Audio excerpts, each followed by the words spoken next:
recording. Okay, hello to whoever may listen to this in our increasingly unimaginable future. I'm Keenan Norris. I teach American literature and creative writing at San Jose State University.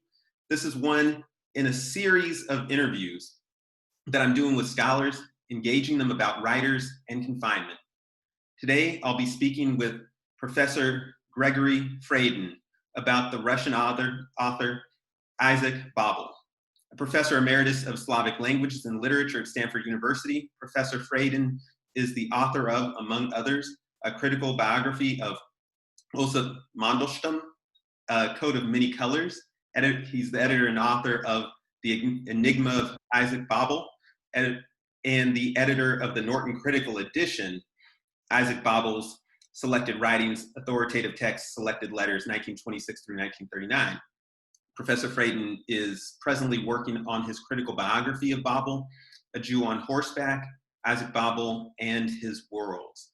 Freidin's writings have appeared in the New Republic, the New Criterion, Los Angeles Times, Times Literary Supplement, the New York Review of Books, the Russian Review, and the Slavic Review, among other literary venues. Professor Freidin, if I may share briefly, Red Cavalry was one of the first short story collections that I read that really made a great impression upon me as a college student. As much for Babel's imagery as for the plot lines of the various stories. Stories like My First Goose and The Widow apologies if the titles in the translation I read are non-standard, but the lyricism and just evocation of sights, sounds, and impressions still resonate with me. Can you say a few words about Red Cavalry and Babel's literary genius in general? Well, you were impressed by these stories. You are not the first one.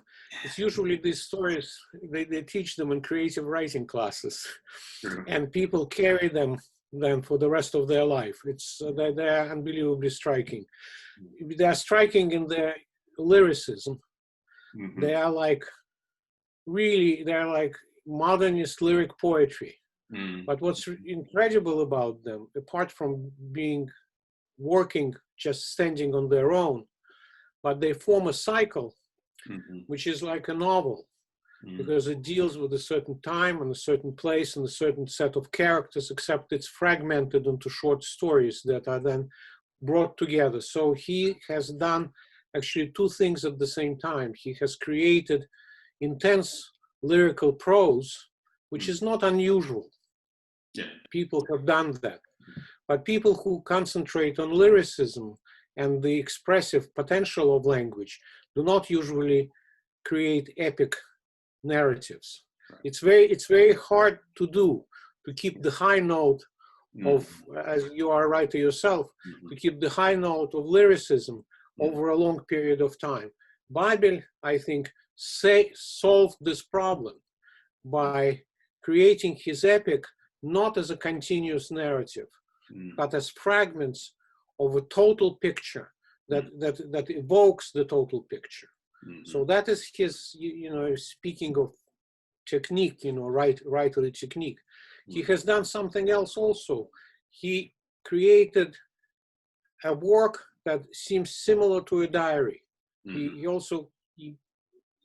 comes out in many ways. The Red Cavalry stories come out of his writer's diary. And I don't know whether you remember it or not, but they're datelined. Right. Yeah. There's a time and place of either when the events were taking place or when he recorded them or something. But in other words, to a reader who opens Red Cavalry for the first time, these look like entries in a diary. Right. So there is a continuous time of which you see only fragments, and there's a continuous space of which you see only fragments. But together, it forms a long narrative about an epic battle between, the Red Army and the Polish army. Yeah. And plus there are some, White Army units participate, or, not exactly White Army, but anti-Bolshevik units also participate on the Polish side. Mm-hmm. So there are three armies that are battling the borderline region. Okay, So he has created kind of a almost you can say a Homeric epic, Mm-hmm. and it's a story, that begins with the victory. Mm-hmm. That's the first story of Red Cavalry, Mm-hmm. and the last story is the story of total defeat. Right. Okay, so it's that. So it evokes, or for anybody who knows kind of the tradition, literary tradition, the Western literary tradition, it harks back to Homer, our first, and one of the two main sources of our literary language and imagination, and it also harks back to the other source of our literary imagination, to the other important big source, and that is the scripture. Right. Okay, because what happens there, we find out, takes place during the time that coincides with the, in the Jewish religious calendar, it coincides with the date of the destruction of the temple. And in Jewish history, that happened 3 times. Okay, the last time already after Christ. Okay, the Romans destroyed Jerusalem. Okay, the last dispersion of Jews occurred there. Now, why would, in what sense does it evoke this, this scripture? It's the apocalyptic moment of the destruction of civilization and the birth of a new civilization. Okay, so the Polish army, for the Polish nation at that time, that begins its resurgence during the First World War, they consider themselves a Christ nation that is now reborn as a result of the First World War. Okay, and the Poles try to restore their ancient borders that, of course, had been long taken over by the Russian Empire. Okay, so the Polish army is very much, Christian Catholic army that attacks godless Reds, godless Bolsheviks. Now, the Bolsheviks would like to enter Poland and then move to Germany and start the world revolution, because they are Marxist and they believe in the inevitability of the world revolution, and they think that they got it. Okay, all it takes is just to get through Poland and Germany is ready, and then the whole world goes on fire, and then we have socialism all over the world and the Communist International, right? So these are the two forces that are fighting, but they are fighting on a territory also that is occupied not predominantly, but large concentrations of Hasidic Jews. And Hasidic Jews, what do? They wait for the Messiah to come all the time. Okay, they think that, well, the Messiah is about to come. That's why they drink and dance, and they would like Messiah to come, and so that the world would be like Sabbath. Everybody would have enough of everything. Okay, they even, some of in the Hasidic sects, they only have sex on Friday. So that to emphasize the messianic moment, that it will all be good. So Messiah should really come as soon as possible. Okay, and of course they are beaten by the Poles, they are beaten by the whites, and they are being just, in some sense also destroyed by the Bolsheviks, even though the Bolsheviks officially not anti-Semitic. But who is fighting on the part of the Bolsheviks? It's the Cossacks. It's the peasants from the Cossack region, were usually the place where the Tsar's government recruited riot police from, because you can't have riot police from, recruit them from among Muscovites, because Muscovites have relatives, and so the demonstrators, are here, and the policemen are here, and they see their mother or their father or their brother, they are not going to be effective. So they bring them from the territory, from the border. So the Cossacks used to be the riot police, okay? And as the riot police, they really didn't like Jews, okay? So that's, not all of them, not all the time, but on the whole, Jews were the others. So it was a kind of a, there was a lot of anti-Jewish violence and hatred, okay? So when you have this combination of you know, the new communism, world revolution on the one hand, Catholic Poland on the other hand, and it's all happening in the territory where people are expecting the Messiah. Of course, it sounds like, and it's total mayhem, just total mayhem. Okay, I mean, brutality is unspeakable, as you remember from these stories. Okay, and the destruction, you know, of estates, of, you know, bookstores, of, you know, places of worship, the desecration of churches, you know, all of that, you know, all of that together, apocalyptic. Okay, and this is the moment in history, and so this is what makes for Babel's greatness. He was at the right place at the right time with the right type of head on his shoulders. Okay, and he had done some work as a reporter for the Petrograd papers. So, and he was there in this army. He was as a reporter. You know, he was a kind of the reporter for the army newspaper, and he also had to send copy to the central telegraph agency of the Bolsheviks. Okay, so he had to file all the time. So there's this combination of absolute reality that hits you in the nose, you know, in the physical detail, in the lyricism of it, in the horror of it, and so on, right? Yeah. And at the same time, it has this epic dimension that has a depth, historical depth, that goes back to apocalypse and you know, Homeric epic. Okay, this is how big it is, and it's all focused on one guy, who is the narrator, right? And he's a kind of a, you know, Isaac Babel's alter ego. He's not Babel. Babel is above all of this, but he uses this guy who is very well educated, overeducated, okay. As one of the characters in My First Goose says, you know, I can see that you have suffered greatly on in the business of learning. So, yeah.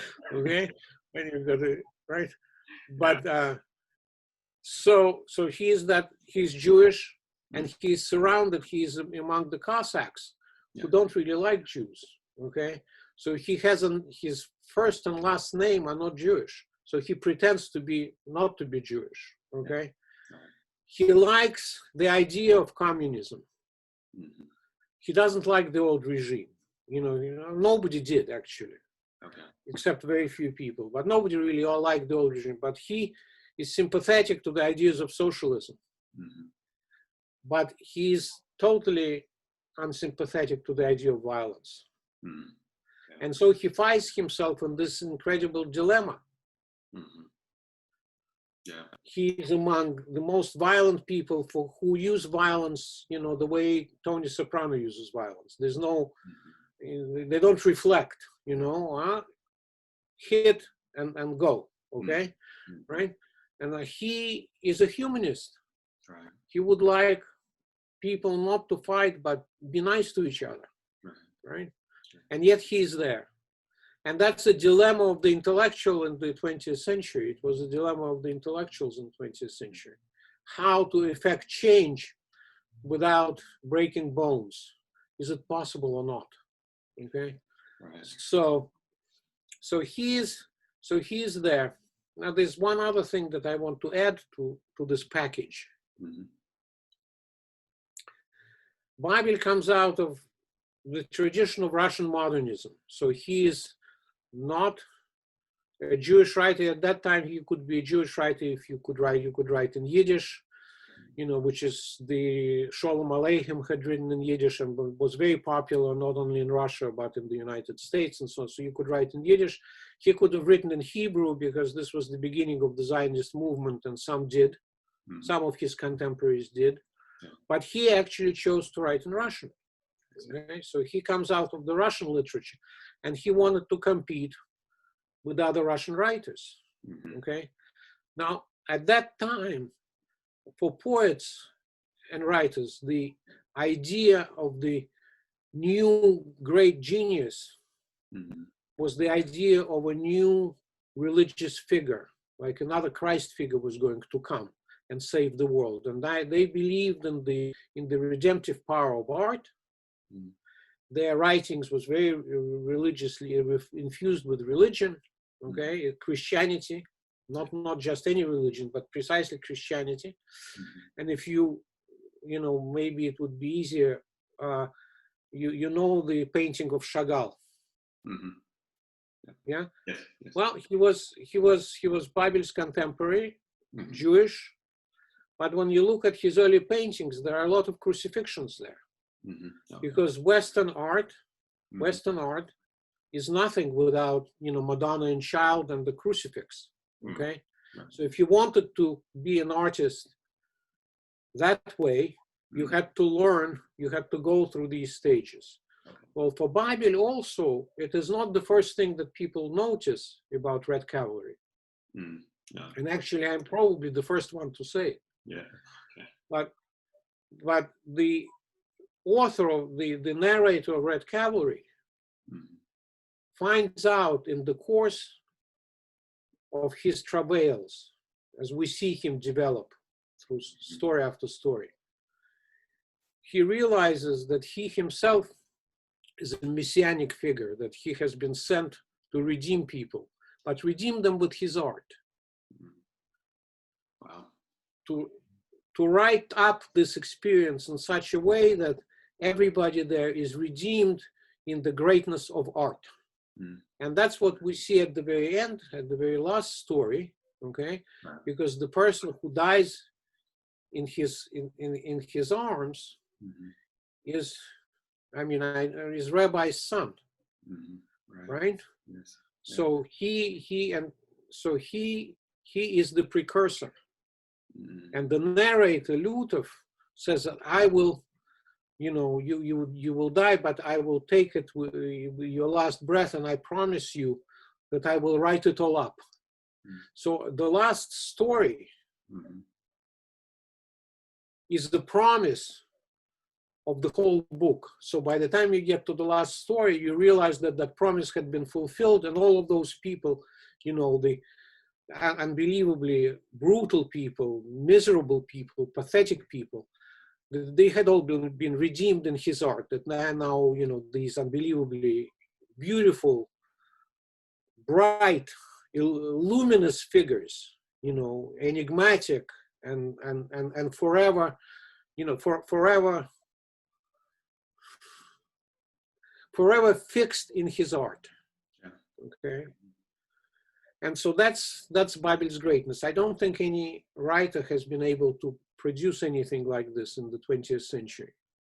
Okay, that has a journalistic veracity. It has the high lyricism of poetry. It has the epic sweep, and it has the depth of, you know, Homer and the scripture, you know, behind it.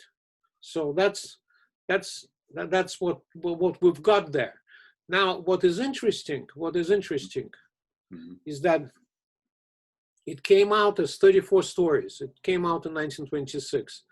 But before the book came out, stories were being published in newspapers and journals, okay, in 1923-24.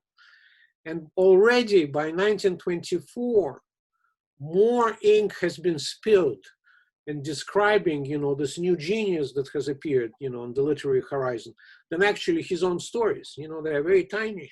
Right, yeah. So by the time it appeared in 1926 as a collection, he was already, you know, everybody was expecting this, and they got it, okay? Now, what is interesting is that as time went on, he kept contributing to the collection. And so people think, well, he's just filling out spaces in this tapestry. But actually, that's not the case. He understood that every history that is written today is the history of today, because it is today that dictates what you are going to be looking for and the solutions for. So you can write the history of ancient Rome, you know, in 2020, and you are going to be looking for epidemics. Right. Yeah. And you are going to be saying, okay, you know, how did these epidemics change Rome? Okay, so in a way you'll be writing the history of Rome, but you have our pandemic in mind. And so he understood that trick. Okay, and so he added stories, in 1930, in 1937, he added stories as a kind of the unfolding of the revolution, as a commentary on the unfolding of the revolution. So he did what Updike did with the rabbit novels. You have the same place, the same, and what Philip Roth did with the Zuckerman novels, right? It's the same character. He's placed in different, but in the same setting, involved always with Jersey. Okay, so anyway, so he did that, and so in that sense, Red Cavalry is not merely a picture of a kind of one of the decisive battles of the World Revolution and the Russian Revolution. It's also a decisive work for the whole unfolding of the revolution, down almost practically until Babel was arrested. He was arrested in 1939, and the last story of the Red Cavalry cycle comes out in 1937, and it's called The Kiss. Okay. And it's the kiss of Judas. Actually, it is a story of a man, of Luther, the narrator, getting romantically involved with one woman and then betraying her. Okay. Very interesting. Thank you for that. So that is the last story. And of course, this is when many people who had participated in the revolution were being swept in the Great Terror by Stalin and killed. Okay. And the revolution itself, people felt, I mean, the characterization of the revolution at that time was that the revolution was betrayed. Okay. So his last story of Red Cavalry is called The Kiss. Okay. Yeah. Wow. Anyway, so I hope I gave you this package. Yes, thank you for that panoramic kind of telling, of the entirety of the Red Cavalry story cycle, and just honestly, I have my own, I read the book, but this provides much more insight, into the totality of the book's themes and so forth, and just that story cycle's themes. This interview series, please speak about the events that led to Babel's arrest. I believe there's an urban legend regarding him having an affair with the wife of a government official. I heard that.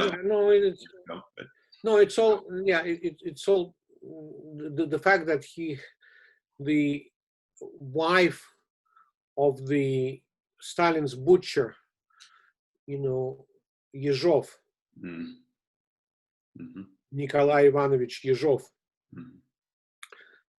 Babel had an affair with her in the 1920s, and maybe it continued into the 30s. Whether they had an affair when she became the wife of Yezhov, we don't know, but they remained friends, which was not unusual in those days. Right. And what was not unusual in those days is that she had some literary ambitions herself. She was an editor of a journal which was a kind of the face of the USSR for abroad. It was called USSR in Construction. It was a large format, kind of a Life magazine style thing about the socialist construction in the Soviet Union. It was mostly photographs with some very, very brief text.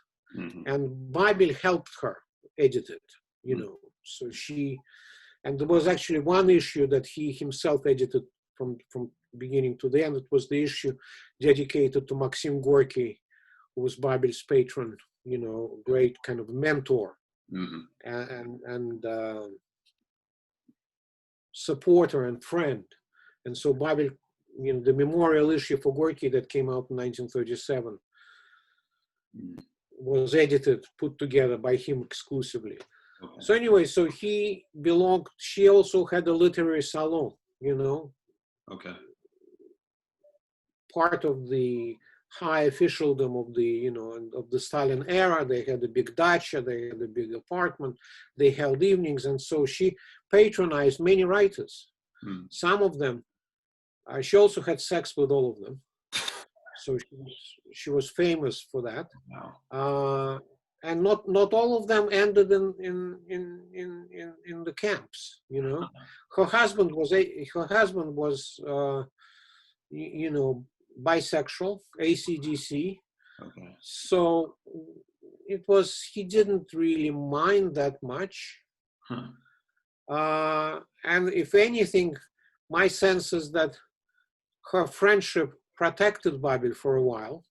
There were other people who had been arrested who were also part of this salon, and also her lovers at certain points, who had been arrested. So Babel was arrested much later. So I don't really think that his personal life had anything to do with it. He had his wife, his actually official wife and daughter lived in Paris.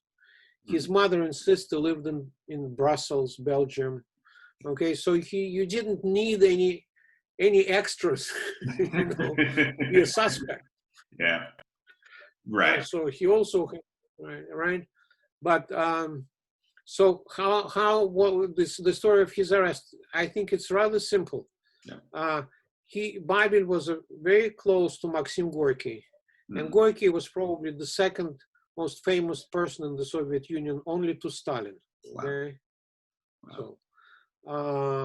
And he was a very big international figure. He had the reputation. I don't believe that any writer of fiction at this point has the reputation that Gorky had in the world in those days. It was the days of great worship of major literary figures. Like maybe a Hemingway in the 40s and 50s in America. Would Hemingway have been somewhat? Would that be Hemingway, perhaps, but nobody accepted, a special wisdom from Hemingway. They expected great fiction, and he was a celebrity, right?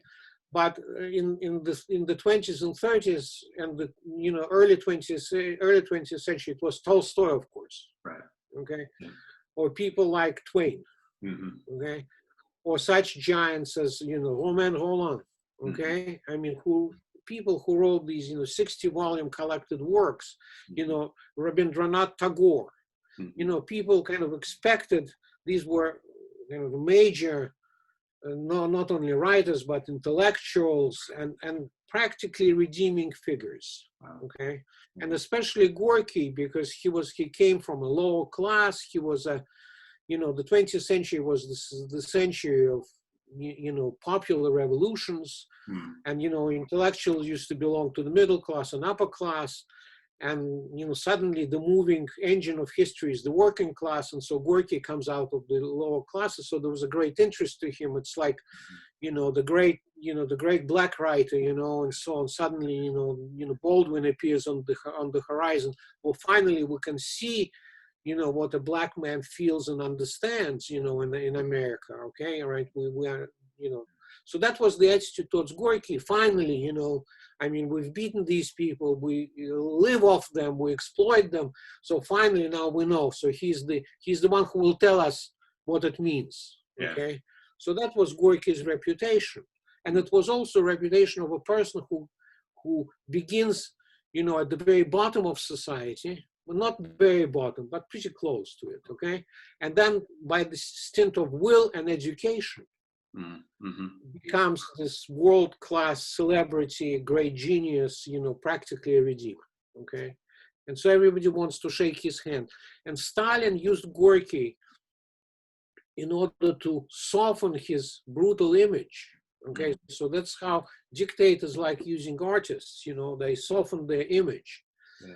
And Babel, who knew French very well, and had his family in France, became a kind of a spokesman for the Soviet regime as well. Okay, he wasn't official; he was not a member of the Communist Party, but he was a successful writer of the Soviet period. He was, I mean, this is what Soviet Union produces. It produces great writers like Babel, and he was very popular in France. Right. Okay, very.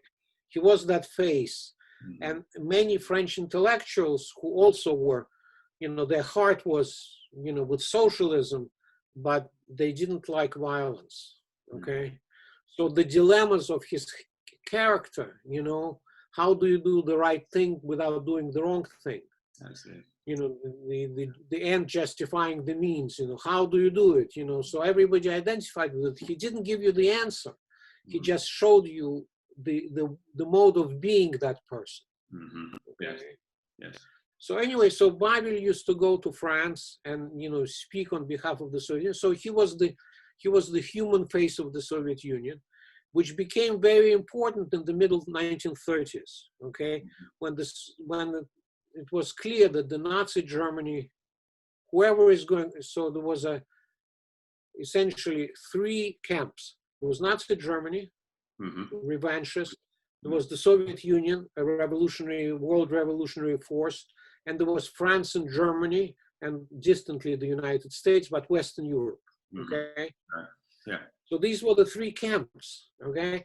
Now England and France would have liked Germany to attack the Soviet Union, so both totalitarian regimes weaken each other, and then kind of okay. But Stalin was afraid if Germany signs a treaty with France and England, then the Soviet Union, the goose is cooked, So the first and the second goose is cooked, okay? So there was this shell game, this tripartite shell game.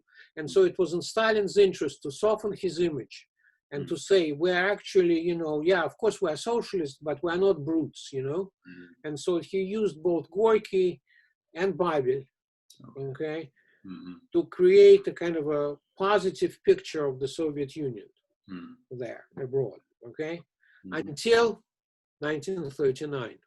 And what? Because in 1939, through secret negotiations, they established the treaty. The Nazi Germany and the Soviet Union established it with a secret protocol. Essentially, they divided Eastern Europe between themselves, okay. So Poland, that same territory, was taken over by the Soviet Union, and the person who was heading the Soviet troops, the commander of the Soviet troops, was the division commander of Babel's in the Red Cavalry, Timoshenko. Okay, he was the same man.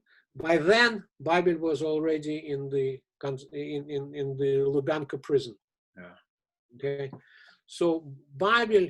So the decision to go with Nazi Germany rather than with England and France, Stalin makes this decision in April.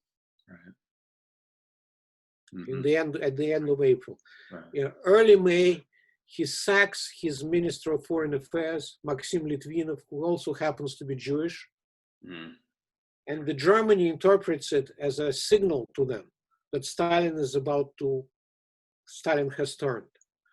So Stalin was no longer interested in the services of Isaac Babel in France. I see. Yeah. So if Babel had the immunity because he had friends among the anti-fascists in France, and Stalin wanted to continue his PR campaign, by early May, that PR campaign was over. So immunity was lifted off Babel. Okay, so that's one thing. One thing. The other thing is that why his arrest had nothing to do with Stalin's butcher, Yezhov. Yezhov himself was arrested in April. Yeah.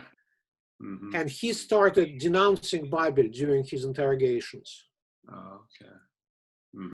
And the first response of the person who was interrogating him was, how come you are blaspheming, great Soviet right Isaac Babel?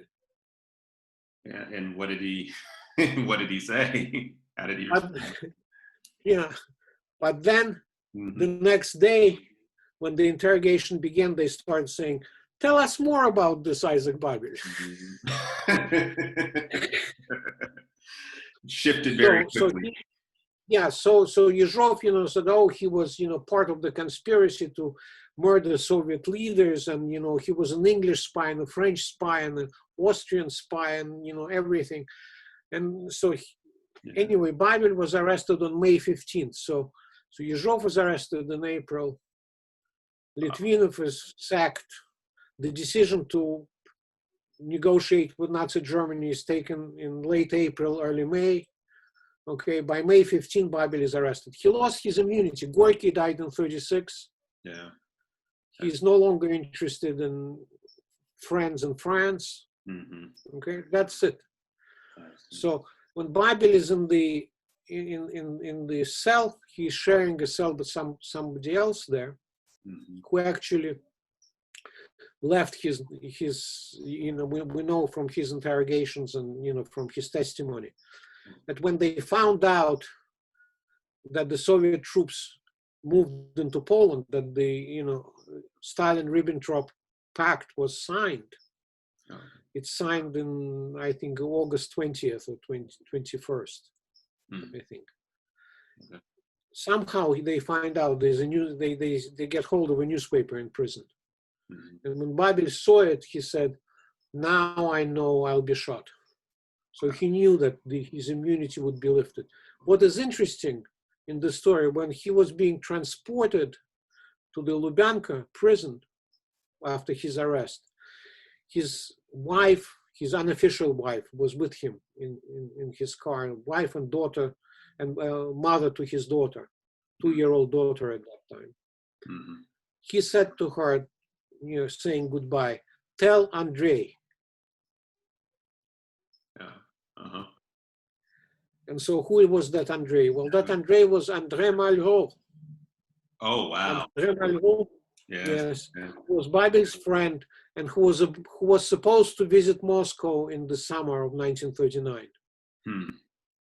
Okay, so he still hoped that he may have some sway and some pull, in the Kremlin and would be able to get him out because of his anti-fascist connections. But he had no idea that that was over. That it all shifted. So, and Malraux never came to Moscow. So, anyway. No, I mean, that has me thinking about, Malraux's, writing Man's Fate years later and how this. Oh, he writes Man's Fate is 1932-3. Man's Fate, that's when it comes out. Okay. No, he writes, it's his other novel that takes place in prison and he's involved in Spain. He's actually making a film, you can see it on YouTube, Malraux's film about, about flying sorties for the Spanish, in the Spanish Civil War, flying the airplane. What is it called? Teruel, something about Teruel. But just look on YouTube, Malraux, and you'll see this film. What he wanted to do, he shot it in Spain and in France. And then he wanted to do the final editing with the help of Sergei Eisenstein, Battleship Potemkin, they were friends. So he wanted to do the final editing, post-production at the Moscow Film Studios because it was cheap and there were very skillful people there, and he just wanted to do it together, okay? Because the Soviet Union was the only force that was supporting the right side in the Spanish Civil War. By then, of course, they no longer were, okay? But Malraux didn't quite know that. Anyway, so that's the story.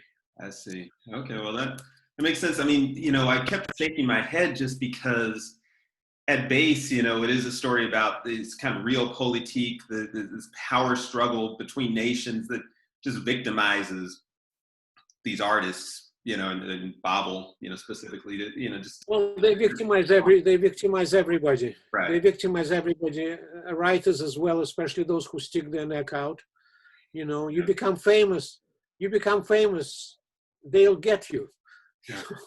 Yeah. In this country, the government is not interested in famous people. I mean, at least sometimes in using them, but not persecuting them. But there are a lot of other people who are interested in persecuting famous people. So once you become famous, you get yourself a bodyguard. There's a lot of truth to that. So this interview series is premised upon. But there's even more. I'll tell you even more. One more thing. Yeah, sure. So there was a Afro-French writer Uh-huh. Aimé Césaire. Have Yeah. you heard of him? Yeah. Very familiar. Yes. Yeah. Mhm. Yeah, he was in Paris in those days, Right. in the 1930s. And so he was close to the Communist Party of France, which was very pro-Soviet in those days. Mm-hmm. And he definitely had some influence of Isaac Babel's Red Cavalry. Okay. Really? He experienced that influence. Okay, you could see it in his plays. Okay. Okay. So about what it means to liberate oneself from the oppression. Okay. So he actually reproduces one of his plays. He reproduces one of the stories in Red Cavalry. Okay. Okay. So Yeah. I'm far more. he was a great, yes, and he was a great influence on Fanon, on the wretched of the earth. Okay, Aimé Césaire. Okay, so this is sort of Babel's line about influence and being about violence and heart, and humanity, humanism and violence. I mean, that dilemma that goes in the direction, of Aimé Césaire, Fanon, all the way. So it's we still sense. Think about it. Yeah, that makes sense. We still think about it. Yeah, no, I think absolutely makes sense. Yeah, I mean, when I think about just kind of lines of influence in literary history, and as that's wedded to the political, there's probably underexplored in scholarship the connection between African American and Afro-Caribbean scholars and writers with communism and with the various communist movements around the world in the 1930s and 40s. Richard Wright comes to mind. Yeah, I'm writing about. I mean, there's a section in my book. I'm writing about about Césaire and Babel. It was just their paths crossed, and if you were a young, Afro-Caribbean writer in Paris at that time, the hot thing was Babel's Red Cavalry. Wow. Yeah. That was just, you didn't have to be a communist. It was just that's it, that was the hot thing. And at the same time, he was also on your side, and he was, and Césaire was fighting exactly with the same, with the same issues. It was, you didn't have to say it twice, for him too. Should it be, what does it mean, a violent revolution? Can you liberate yourself without violence? Or is violence necessary? And so on. That's it. Yeah. I mean, that's where you are. That's where you are at. Okay. Yeah. So anyway, so this was a discovery for me, a few years ago when I, decided, okay, I'll take a look, because it looks, Fanon is very important here. Let's see, who did Fanon know? Yeah. And he was, of course, they were friends. So, and very much, Fanon comes to the same conclusion that Babel comes, eventually. It's a very, I haven't written it up all together, but for me, this is, I'm looking forward to doing it. Yeah. Because this is interesting. It is of interest to me, because my own life, I grew up in the Soviet Union, and when my first conscious moment, I grew up in Moscow. My first conscious moment was when the older kids in the tenement yard, caught me and told me that I was a Yid, and I didn't know what that meant. Okay, and they forced me to eat some stale bread, saying that you Jews, you only eat white bread. Eat this, and I didn't understand what that meant. I was about 3 or 4 or something like that. Right. Okay, and I remember coming to my mother and complaining about it. And so she explained what that meant. In Russian, Yid also means liquid, and I was afraid that I would just fall apart as a spill like a glass of water, and will cease to be myself. So that was my fear. So anyway, so my being conscious of language, conscious of being Jewish in Russia and so on, I mean, it came at the moment of violence. I see. Okay, and I had many other examples later as I grew up. So my kind of coming to consciousness also comes out of violence. Wow. Okay. That's profound. So Babel made me think about it. Only now. I hadn't really Wow. Hadn't really been conscious of that. But now, as I ask myself, why am I interested? Why is this long time interest? Why is it doesn't let me go? Yeah. Yeah. Yeah. It's amazing the things we come. I'm sure you've had that. I'm sure you've had similar experiences. Oh, sure. Yeah. I mean, yes, yeah. Definitely. And that's why Babel has attracted so much people who are, have this dual identity in the United States. I met Philip Roth once.